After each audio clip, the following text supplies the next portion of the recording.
Trigger warning. This podcast is about grief. Whether you are newly bereaved or whether you have been stuck in grief for years, I do hope this podcast brings you some comfort. Grief is such a universal experience, but we all do it differently. This podcast is not about fixing you or forcing the healing process because there is no cure for grief. It can only be experienced, absorbed, loved and cared for. So whether you are doing it privately behind closed doors or like me, you are kicking and screaming your way through, let's support each other. My name is Louise Bates, and my hope is that this podcast shines a light on your path and gives you the strength to navigate your way through the grieving process. I'm sending you so much love and support, and I look forward to sharing this journey with you. Hello and welcome to this episode of A Gift for Grief. I'm Louise Bates, and today I'm diving into a topic that touches so many lives, but it can be confusing. The difference between grief and depression.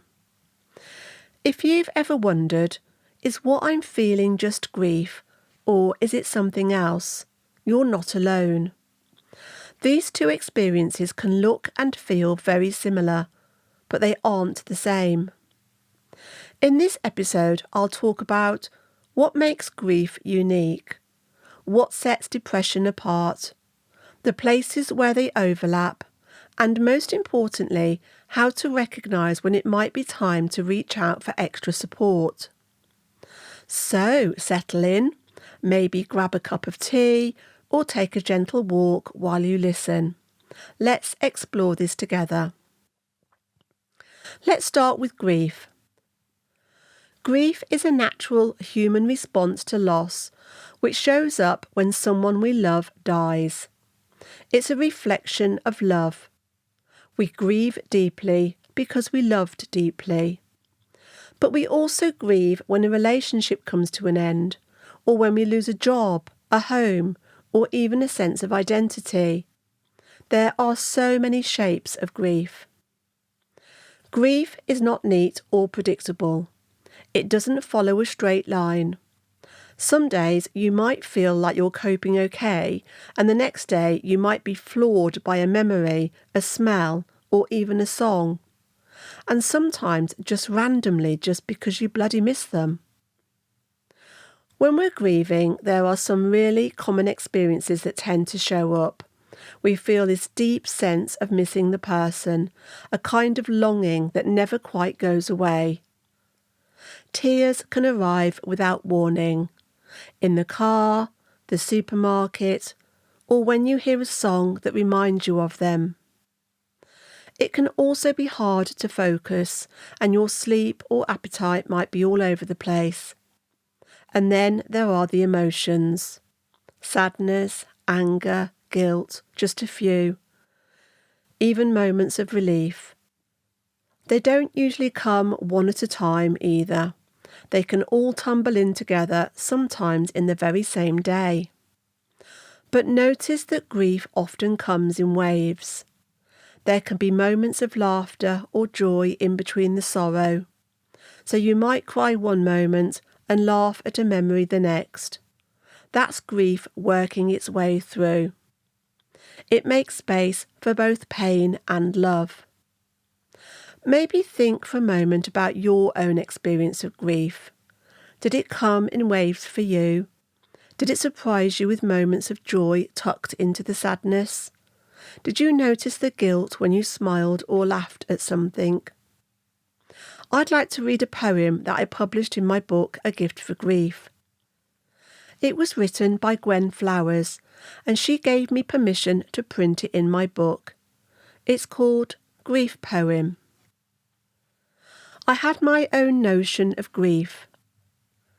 I thought it was a sad time that followed the death of someone you love, and you had to push through it to get to the other side.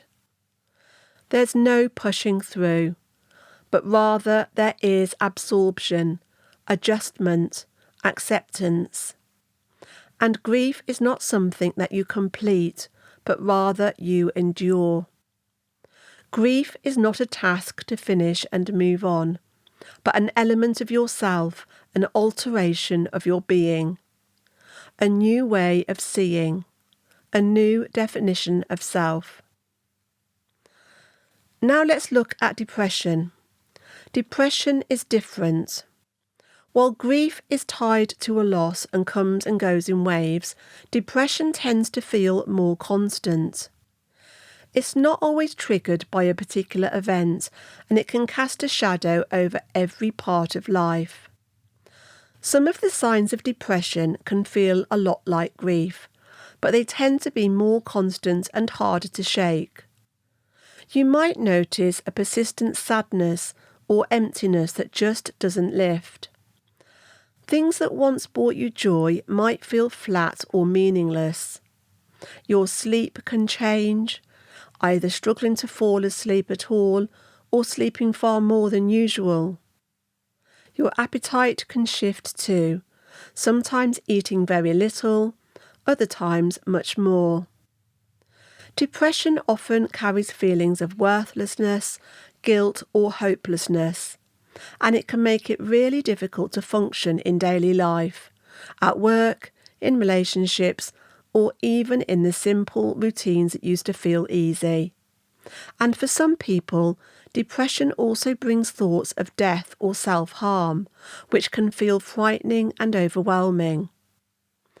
If any of this sounds familiar, I want you to pause and notice how it lands with you. Remember, you don't have to go through it alone. Reaching out for support is not a weakness, it's a step towards healing. Here's where it gets tricky. Grief and depression can overlap. Grief can trigger depressive symptoms. For some, the weight of loss lasts longer and becomes what's known as prolonged or complicated grief. That's when grief is so persistent and so heavy that it feels impossible to move forward in life. I remember a few months after my son Matthew died that life had lost its magic.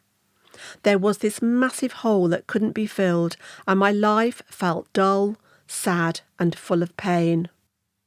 I wondered if I was depressed. I'd felt depression as a teenager in the 70s, but depression wasn't really talked about back then. My brother Stephen had died suddenly when I was 11 years old, and it obviously impacted my family massively. Only looking back now, I can see I probably would have been labelled with depression. When my son died, I didn't reach out to a therapist or my GP. I'm not a fan of medication, and I didn't want to talk to a therapist. I was a therapist, and if I was any good, I would be able to sort myself out. Well, that's what I thought. I remember some of my dark thoughts, and I couldn't see things getting any better. I thought people would be better off without me, and I couldn't find any joy in my life. My stubbornness in not reaching out kept me stuck. It was only when I went to see a colleague for EFT tapping therapy that something loosened. And I talk about this in both my books. It wasn't the cure for grief, but working with my colleague using tapping therapy lightened and loosened my grief. Just enough for me to start moving forward in the right direction. It's important to remember at this point that dark thoughts are part of being human. We all get them, even more so when negative life events happen. They will pass. Dark, obtrusive thoughts are transient. They come and go. But with the right help, something can shift. Something will lighten or loosen how you hold it inside, and you will start pointing in the right direction and be able to move forward, one small step at a time. It wasn't just one thing that saved me, it was lots of things, and reaching out for support was definitely not a weakness. It was a brave step towards healing. So how do you know when grief might be crossing over into depression? There are a few signs to look out for. You might notice your sadness has lasted for many months or even years without easing, or that it's become difficult to manage daily life. If you're feeling hopeless or empty most of the time, or withdrawing completely from others, or finding it impossible to feel joy, or even small moments of happiness, these can be huge indicators. And importantly, if you're experiencing thoughts of harming yourself, that's a clear signal to reach out for help. Recognizing these signs isn't about judging yourself. It's about paying attention and taking steps to care for your mental and emotional well-being. If you notice these signs in yourself or someone you love, that's the moment to reach out for help. So, in a nutshell, grief comes in waves, whereas depression is more constant. So what can help when we're grieving to prevent depression? Support can take many forms. You might find comfort in talking openly about your loved one, sharing stories, looking at photos, or keeping their memory alive in small ways. Creating rituals can also be soothing. Lighting a candle, visiting a special place, or even writing your loved one a letter. That's how my first book, Letters to Matthew, came about. But also connecting with others who understand what you're going through, whether that's friends, family, or even a bereavement group. It can make a huge difference. It's all about finding gentle ways to honour your loss while also caring for yourself. When it comes to depression, support often needs to be a bit more structured.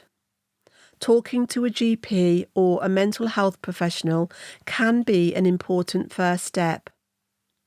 There are many forms of therapy that can help you process your feelings, and in some cases, medication may be recommended by a doctor.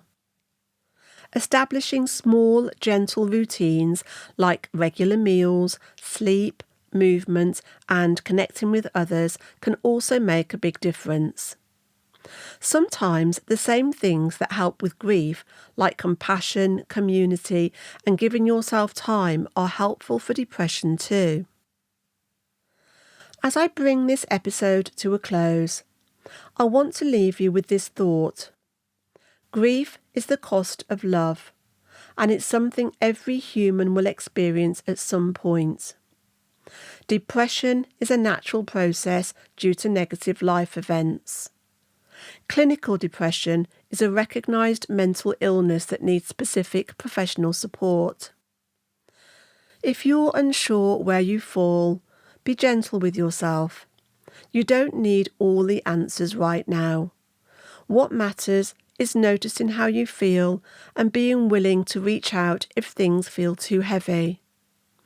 And if you are in crisis or ever feel like you might act on thoughts of harming yourself, please seek immediate help. I will put some contact telephone numbers in the show notes, and I encourage you to make contact. So, whether you are navigating grief, depression, or a mixture of both, you are not alone. Every step you take towards understanding your thoughts and feelings, every story you share, every moment you honour your loved one, every time you reach out for support is an act of courage and care for yourself. Healing doesn't mean forgetting or moving on. It means finding ways to live your life while still making space for hope, connection, and moments of joy.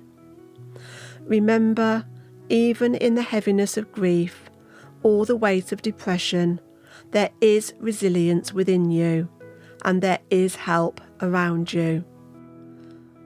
Be gentle with yourself. Seek support when you need it, and hold on to the small glimmers of light. The laughter, the memories, the moments of peace, and know that your life can still hold meaning and love. If you're still here, there's a reason. You are seen, you are valued, and you are not alone. Thank you for listening to this episode of A Gift for Grief. If you found it comforting, please consider subscribing to my podcast so you don't miss any future episodes. Please also leave a review because it helps others to find the show. Together we can help each other become more grief literate. To learn more about my personal journey and my 2 books on grief, visit www.louisebates.co.uk. The music on this podcast was written and recorded by my son Matthew Bates and can be found on his 2 albums, Fight Back and Kaleidoscope. And finally, if you're struggling with grief or concerned about your mental health, please reach out to your doctor. You don't have to go through this alone. Until next time, be gentle with yourself and thank you for listening.